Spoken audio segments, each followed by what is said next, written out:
This video took a bit of a turn from what I had intended it to be. I had thought that I was just going to talk about using light and temperature to manipulate slowing down tulip growth, and if anything, it turned into an emotional roller coaster of doing the opposite to speed up growth, and you'll see what I'm talking about.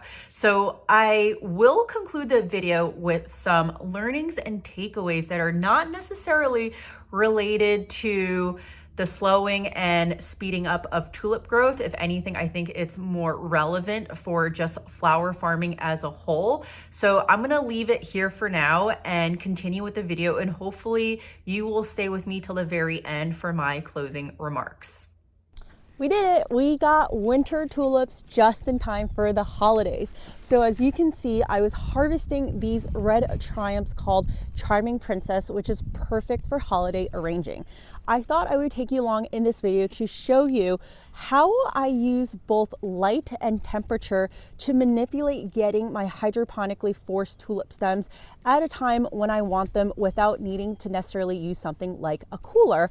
And then I also wanted to show you how it's going with me moving them through wholesale shipping. So if you're new to my channel, my name is Jessie. I live in zone 7A in New Jersey, and this time of year is my specialty because my main crop is winter tulips. So I will be having tulips from now all the way until Easter that are hydroponically forced. I grow them in my pole barn as well as in my basement, and then I'll have field grown tulips after. So the stems from this bucket were harvested actually about 3 days ago, and they are coloring up all differently. So I want to show you what they look like in terms of progression over a few days. So when I first harvest stems, I try to harvest at this stage. This is what I call the kissing stage, meaning you just see a kiss of color at the very tip. This is the perfect stage to harvest a single tulip.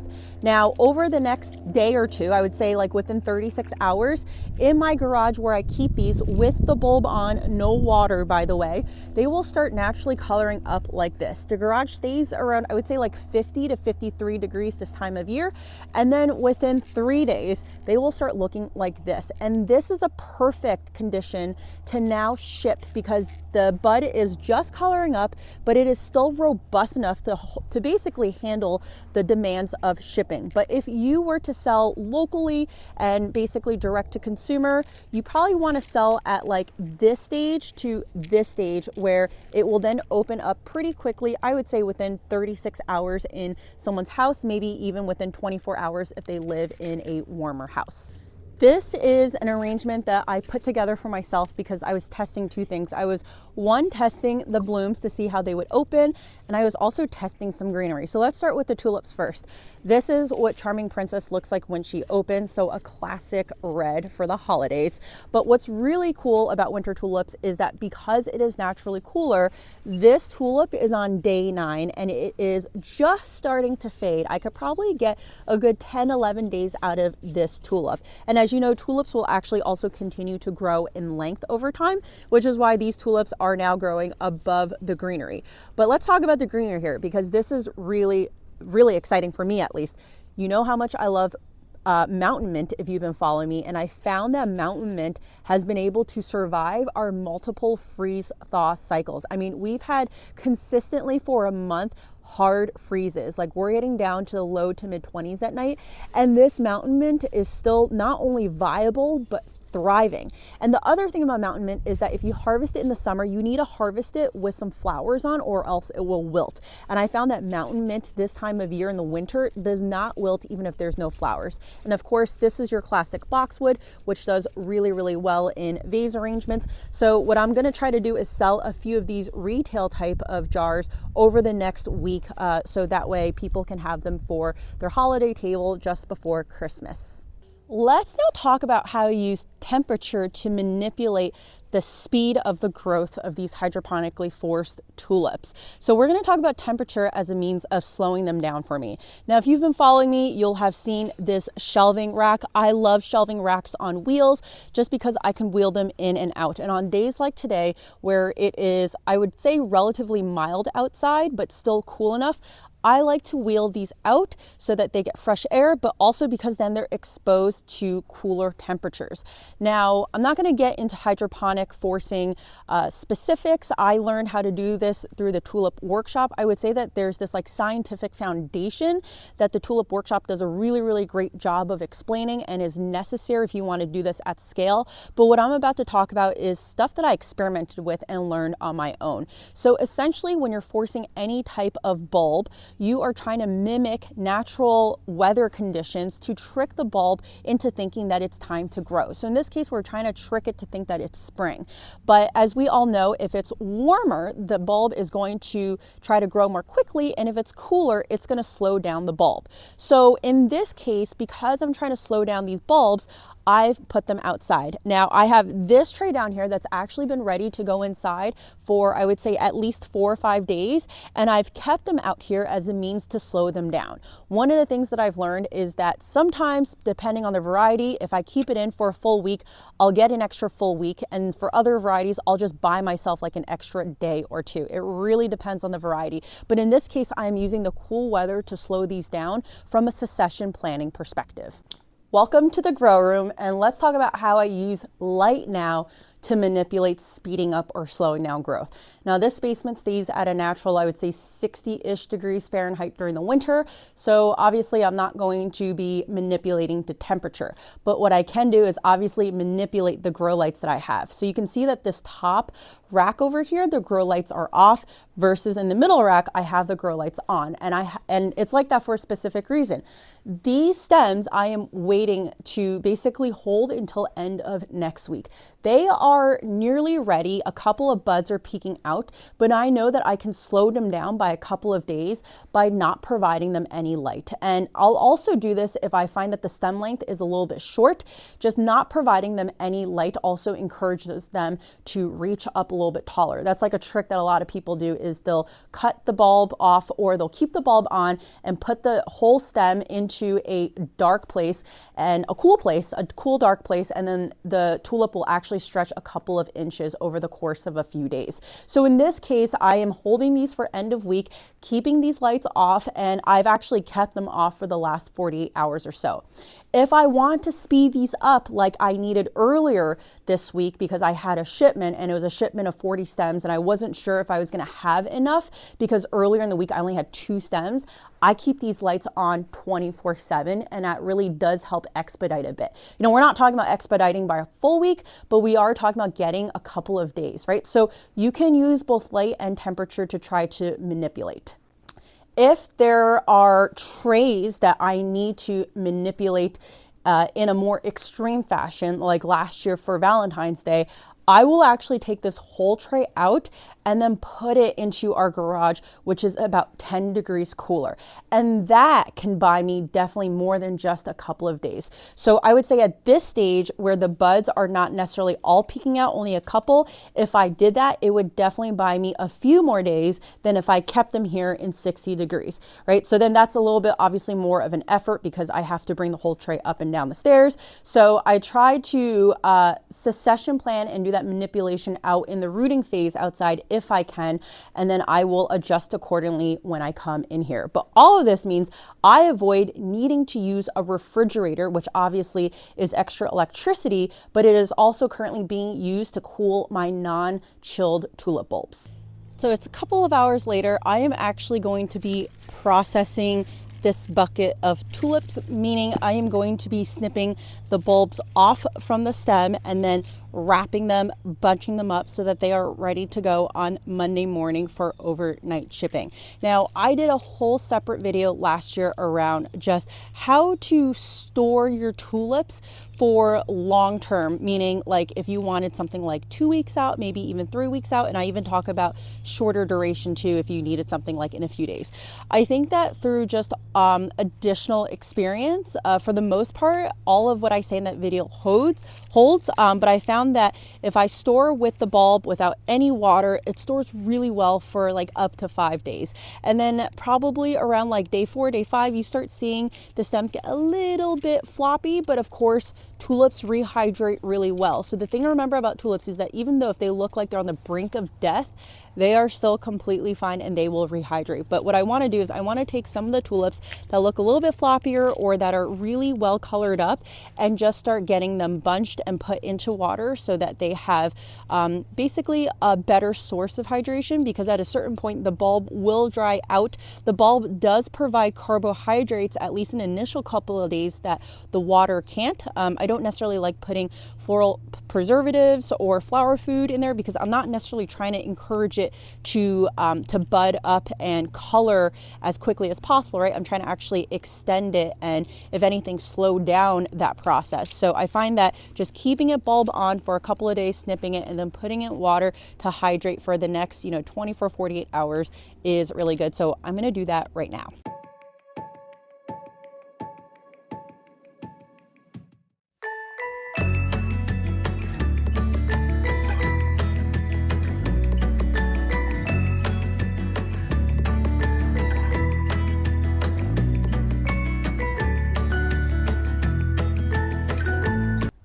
So here we are. These here fit 20 into this sleeve. This is a dozen for a retail order that I'm shipping to the city, so New York City. These two are for a florist order that are going out on Monday. This is for pickup that's happening on Monday. So I have another 60 stems that are going out on Wednesday, and I will prepare that probably on Monday or Tuesday. So hopefully, as you can see, there's a lot more flexibility with time when it comes to these winter tulips.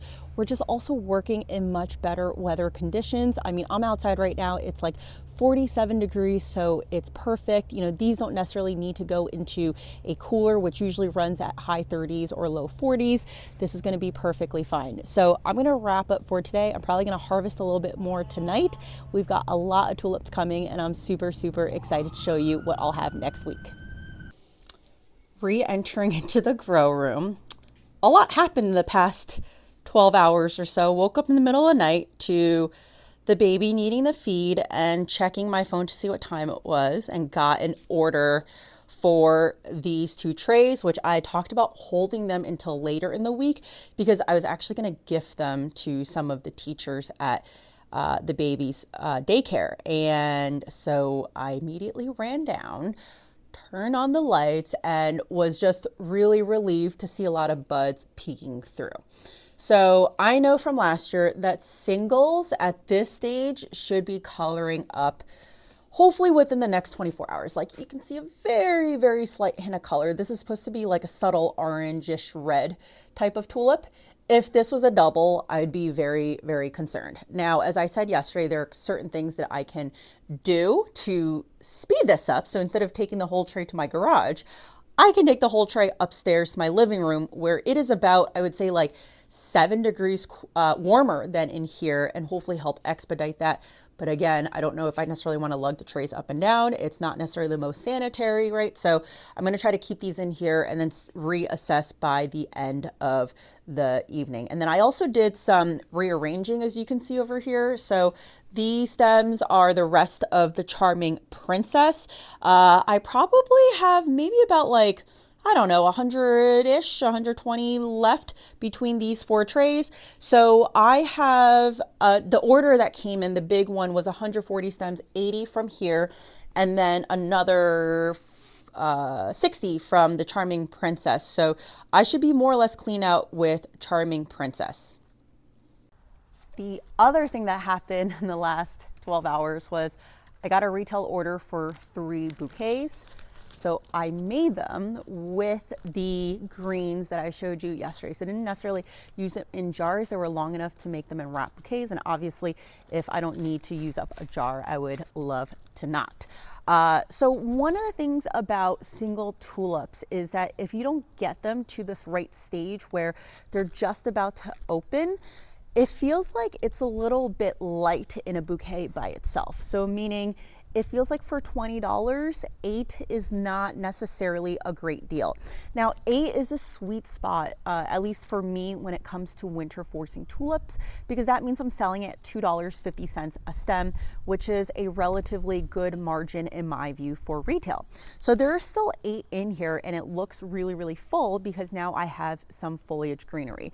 So I would say that if I didn't have this greenery, I would probably put at least 10 stems in there, and that obviously reduces the profitability of this kind of bouquet. So having greens this time of year is really, really helpful. I also think that naturally, because it's Christmas in a week, obviously people would appreciate this. But going forward, I'm not gonna have greenery. So all of my other tulip bouquets that go out, especially for retail, are just gonna be straight bunches. And even though I have some singles, a lot of them are gonna be parrots as well as doubles, which will hopefully be bigger heads. This video has now turned into a let's slow down our tulips to now let's try to accelerate our tulips. The same buyer for the 120 stems or 140 stems just ordered another 120. So that means 80 from here. This tray has how many? 105. So what I'm going to do is I'm going to bring these upstairs and I'll show you the little contraption, or not contraption, but just the setup that I have. It's going to look very janky and bootstrapped, but hopefully it will work. So here it is. This is my child's nursery. We haven't been using the crib because she hates the crib and the pack and play. I think it makes her feel like she's in baby jail. So she does not sleep in this crib, and we've been meaning to take it down, and luckily we haven't, because I saw this and I was like, perfect. I can string some shop lights over it or just literally lay it on top of the frame and then put a tray over here. So what I'm gonna do is I only have one tray up here, and I'm curious to see if this accelerates this even by a little bit, because I will have a little bit more than 24 hours. Probably we're looking at 36 hours to see if it does make a difference, bringing them up where it's about 6 degrees warmer than it is downstairs. So I'm gonna take a photo here and then we'll see what the after looks like.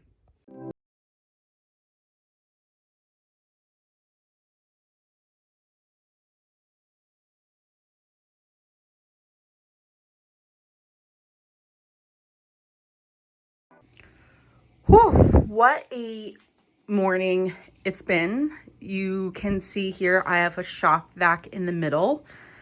When I woke up and came downstairs, this part was all filled with water. So we have had torrential downpours, and basically we got some water coming in over here. So Eric kind of like MacGyvered a little bit of something for the water to fall down. I basically filled about almost 3 buckets of these worth, but luckily now it's all dry. So because of that, I didn't record a lot of stuff.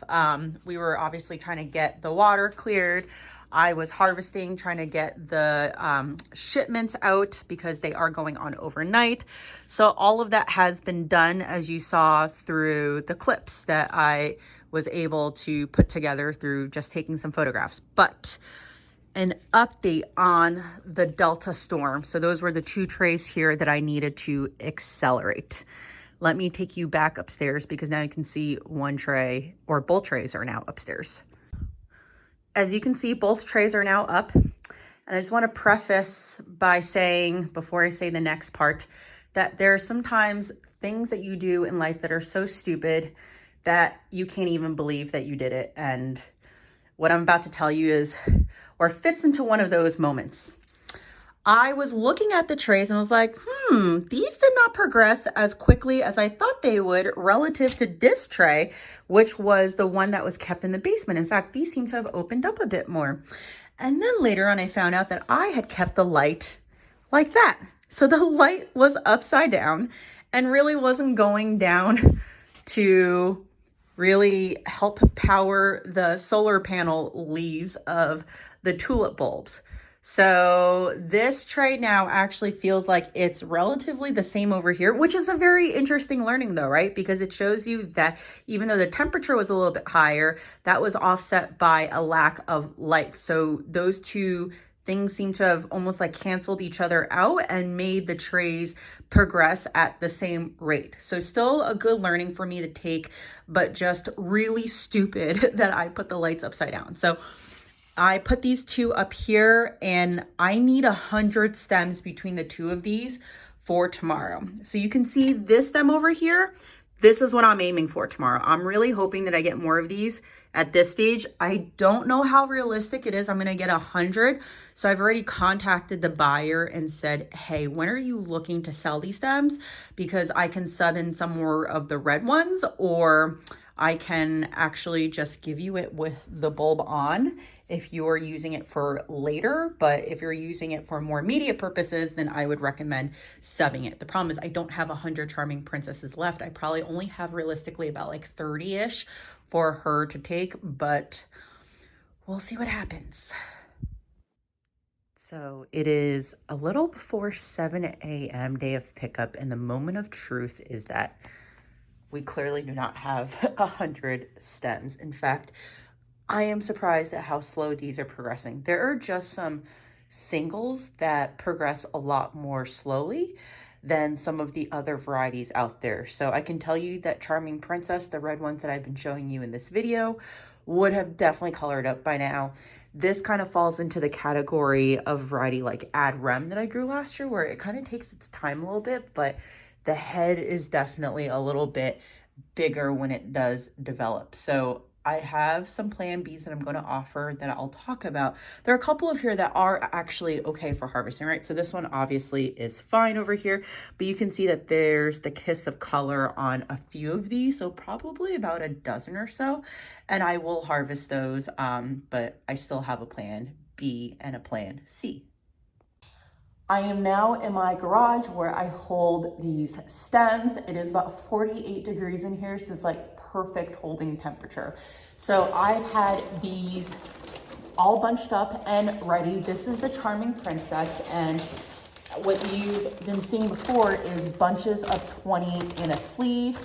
And I just find it that it's easier to ship like this, as well as even for pickup, right? And it's just more efficient with fewer sleeves. So let's talk about what the orders look like and therefore my alternative plans. I've got 2 orders going out. So the one big order, which is the 100 Delta Storm plus 60 Charming Princess, that's a total of 160 stems. Then I've got another 60 stem order, which is all grower's choice. So that 60 stem order is actually going out by mail, which means I have a little bit more flexibility because I could drop it off like mid-afternoon and it would still be fine for overnight delivery in New Jersey. But that person is actually selling the stems in a mixed bouquet at a coffee shop. So that's really important because what I tend to find, at least for me, is that when you walk into a coffee shop this time of year, it's really warm. So tulips have a habit of blowing open more quickly. So you actually want tulips a little bit more closed. So plan B is offering this grower who's buying those 100 Delta Storm to sub in more of these Charming Princess, and then I would mail the Delta Storm with the bulb on for those that are not ready. And that also gives that grower a bit, or that designer now, a bit more time in terms of when she is putting her bouquets at the coffee shop and not having them blow open. I would actually have much less developed stems, especially upon receipt, if I were in her shoes. And then the alternative is that if this buyer today really wants Delta Storm and she can hold off, I will overnight them to her tomorrow or even the day after at no charge. Now, I'm a little bit nervous about tomorrow because, as I said, these are progressing a lot more slowly than I thought they would. So I would potentially see if she could have them for a receipt on Friday, and I would overnight it on Thursday, and I feel like that they would be totally fine. And I did the math, and it would totally still be a profitable transaction if I were to eat up that shipping. So that's my plan B and plan C. And then the last plan is I refund her. I don't think she wants that because she is driving 40 minutes each way, and I'm assuming that she wants to leave with some sort of stems. So what I'm gonna do right now is I'm going to wrap up some more of the Charming Princess that I just harvested. Where are they? these are it. So I have another like 20-ish from here. And then I'm gonna start doing the math and rearranging and seeing how many charming princesses stems I can give to her today. I did also end up having 2 orders for jars and having enough foliage for them. So I'm super proud of that. And yeah, this is what they look like. I ultimately had enough foliage for a total of 5 mixed jar / regular wrap bouquets. And I'm hoping next year I'm gonna have a lot more, especially since I put in 70 plants of mountain mint. In fact, the boxwood might then become the limiter here. But yeah, so these look super, super cute and they will get delivered today.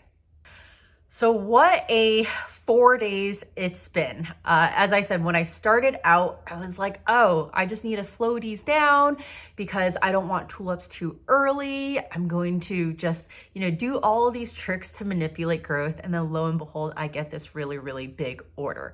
So if there's any takeaway I want people to get from this video, it's less about how do I use light and temperature to slow or speed up the growth of tulips. It's actually more just this concept of you've got to learn to be uncomfortable. So if you have goals and you're really pushing the envelope, you are essentially jumping out of a plane and building a parachute as you're jumping out of it. It doesn't matter whether you're flower farming or running any other kind of small business. That's just the way it is. And honestly, it never changes. One of the best pieces of advice I ever got was more money, more problems. And in this case, more flowers, more problems, right? If you're just sitting there and growing what you confidently or comfortably feel like you can move, I would argue that you're not pushing yourself. I think it was Dave Dowling who said you should always be composting some flowers because you grew more than what you could figure out how to sell. And so that is my case here. I'm entering into year 3. So year 3 feels like I have somewhat of an established base, but I'm not like a year 6, year 7 flower farmer where I have a huge clientele. It is still a challenge for me to move these stems. I have to be creative about it, and I have these unforeseen circumstances. But I can tell you, if I get to year 6, year 7, the numbers just get bigger. I just add another 0. And so you are always looking for growth opportunities and for ways to stretch yourself. So if there's anything you can take away from this video, it's if you feel like that you have been on this emotional roller coaster where, hey, I'm growing all this stuff, can I actually move it? It is perfectly normal, and it is something that really you should be striving for, because without this kind of uncomfortability, is that a word? Without this kind of discomfort, there is a lack of growth. These are the times where you grow the most. What ended up happening was I offered to sell with the bulb on, and the buyer was totally fine, right? These tulips just need really another 24 hours in warm conditions. They don't necessarily even need light. They just need to be in a warm condition. So there are just so many ways to figure out how to approach a challenge. There's often multiple answers. So don't get discouraged by just feeling like, hey, like there's only one option for me. Oftentimes there's more than one way out. So hopefully this video shows you just how uncomfortable sometimes it is for me. And I would be lying if I didn't say there is a certain thrill that you get out of this, at least at the very end. In the moment, it is not fun to be in. It is a little bit nerve-wracking. You go to sleep and you think, oh my God, like what is going to happen? Is this buyer going to be upset? This is a really big order. Is she going to come back? She buys from me at the co-op in the off season, right? So there's all these things that go through your head. But at the end of the day, things just have a way of working out. And if they don't, then you also learn a lesson. So let me know if you have any questions in the comments below, and I will see you in the next